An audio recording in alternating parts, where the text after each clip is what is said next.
Inimbitahan daw ng Senate Blue Ribbon Committee sina dating House Speaker Martin Romualdez at nagbitiw na kongresista si Zaldy Co kung may susunod pang pagdinig ang komite tungkol sa questionableng flood control projects. Kung hindi raw sisipot si Co, ipapasabi na siya ng Senado. Ngayon ang balita si Tina Panganiban Perez.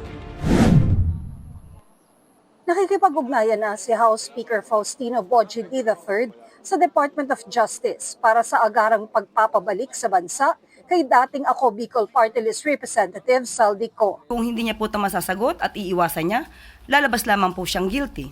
So, mas mainam po na maipaliwanag niya ang kanyang side. Hindi pa malinaw kung nasaan ngayon si Co.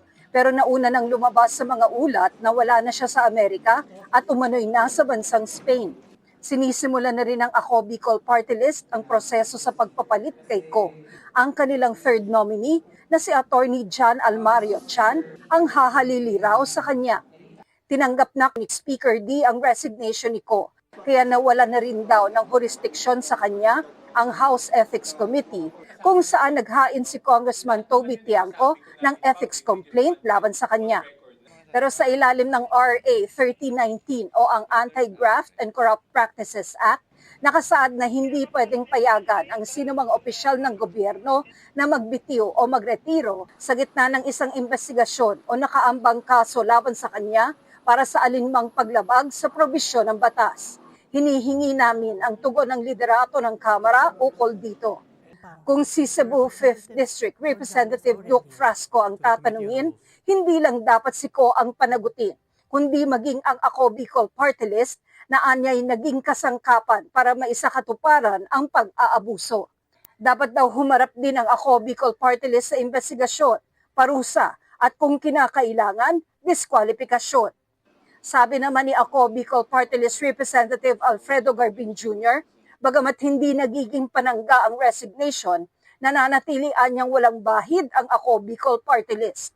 Malinaw rin daw sa Party List System Act na hiwalay ang partido sa nominee at ang pagpaparusa sa party list dahil sa kasalanan ng isang nominee ay hindi lang paglabag sa batas, kundi pagbalewala sa mga bumoto rito. Sabi niya in due time, he will return and answer all the allegations. Remember, there are no pending cases yet. He's entitled to this presumption of innocence. Ayon naman kay DPWH Secretary Vince Dizon, 3 helicopter na mga kumpanyang konektado kay Co ang tinangkang ipa-deregister. Ibig sabihin, pinatatanggal ang 3 choppers sa National Register o tala ng mga aircraft sa bansa ng Civil Aviation Authority of the Philippines. Ginagawa ito kung nawala, nasira o kung ibebenta at ililipat sa ibang may-ari o ibang bansa ang isang aircraft. Hindi mo maibebenta at hindi maibibigay, mabibigay ng gustong bumili nun kung hindi i-deregister sa Pilipinas. Ang maganda, napigilan natin yung pag-deregister. At may standing order na ang CAAP, nagahat ng air assets na in-identify natin, hindi pwedeng i-deregister. Ayon naman kay Senate Blue Ribbon Committee Chairperson Panfilo Lacson, kung masusundan pa ang kanilang pagdinig ukol sa maanomalya umanong flood control projects, padadala nila ng imbitasyon si Co at si dating House Speaker Martin Romualdez. Kung hindi raw sisipot si Co, ipasasampi na siya. At kung hindi pa rin siya darating sa pagdinig, i-issuehan na siya ng show cause order. Kundi magiging sapat ang kanyang dahilan, maaari raw i-cite in contempt si Co at pa-issuehan ng arrest order. Ang imbitasyon naman kay Romualdez, idaraan kay Speaker D bilang paggalang sa interparliamentary courtesy sa pagitan ng Senado at Kamara. Hinihintay ng komite ang mga development sa kaso bago magtakda ng susunod na pagdinig. Sinisikap namin makuha ang panig ni Co at Romualdez tungkol dito. Ayon kay Senator Bato de la Rosa, maging ang minorya sa Senado, sang-ayon na ipakontempt si Co kung hindi siya sisipot sa pagdinig. Flight means guilt? Ganun ba yun? Oo, kasi kung inosente ka, you have to fight for your innocence before anybody, any particular investigating agency. Harapin mo, bakit ka umalis? Bakit ka lumayas? May kasalanan ka ba?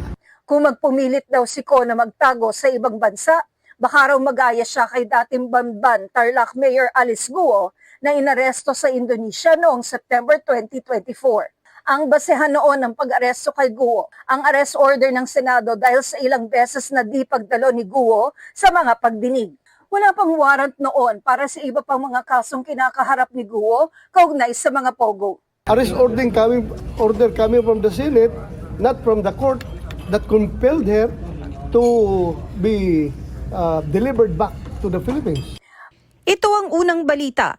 Tina Panganiban Perez para sa GMA Integrated News. Gusto mo bang mauna sa mga balita? Mag-subscribe na sa GMA Integrated News sa YouTube at tumutok sa unang balita.